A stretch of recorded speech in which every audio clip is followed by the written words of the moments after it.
tugiye mu gisata kijanye no kumenyesha Uburundi mu makungu, gufasha no guhimiriza no gufata mu mugongo abashinga mitahe. Muri kino gihe ikigo API carabandanije ibikorwa byo kumenyekanisha Uburundi mu makungu, gufasha guhimiriza no gufata mu mugongo abashinga mitahe. Ibi navyo bikaba bikorwa biciye mu nzira zitandukanye, haba mu kurondera, mu gukora ivyigwa no gutanga amakuru ku bisata twovuga ko ari nyamukuru vyohurumbirwa bigashingwamwo imitahe n'abashinga mitahe.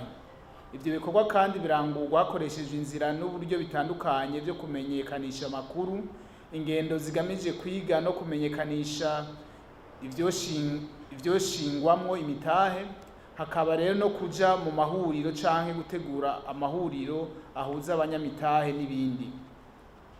Ikigo API rero kigaba caratunganije gifatanije n'ikigo kijejwe uruja n'uruza mu kiyaga Tanganyika uruganda rwo kumenyekanisha ivyohurumbirwa mu gushingwamwo imitahe biri mu kiyaga Tanganyika ku banyamitahe bavyifuza n'abayobozi bakuru bajejwe ivy'ikiyaga.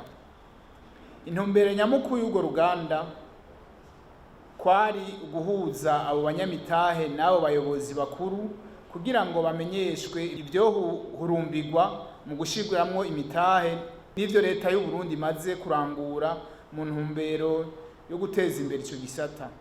Ivyavugiriwe muri urwo ruganda bikaba ahanini vyari bishingiye ku mutekano w'ibidandazwa bica mu kiyaga n'imitahe yokoreshwa. Ikindi twabamenyesha ni inama ikigo API cagiyemwo yavugamwo ibijanye n'iterambere ry'ubudandaji hagati ya leta ya Islamu y'igihugu ca Pakistan na Afrika, ikaba yabereye i Nairobi mu gihugu ca Kenya.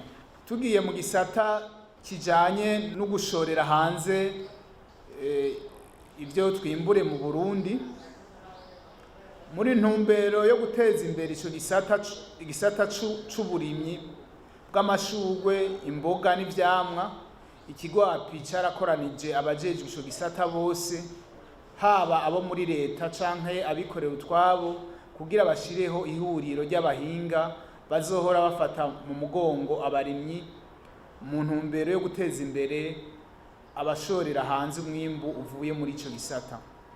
Twamenyesha ko ico gisata c'uburimyi bw'amashurwe, imboga n'ivyamwa gihura n'intambamyi nyinshi, cane cane ahanini zifatiye kudakurikiza amategeko vyorabwa n'ivyo bidandazwa hanze y'ibihugu. Hakaba hakwiye rero ishigwa mu ngiro ry'inguvu za bose mu ntumbero yo gufasha ico gisata.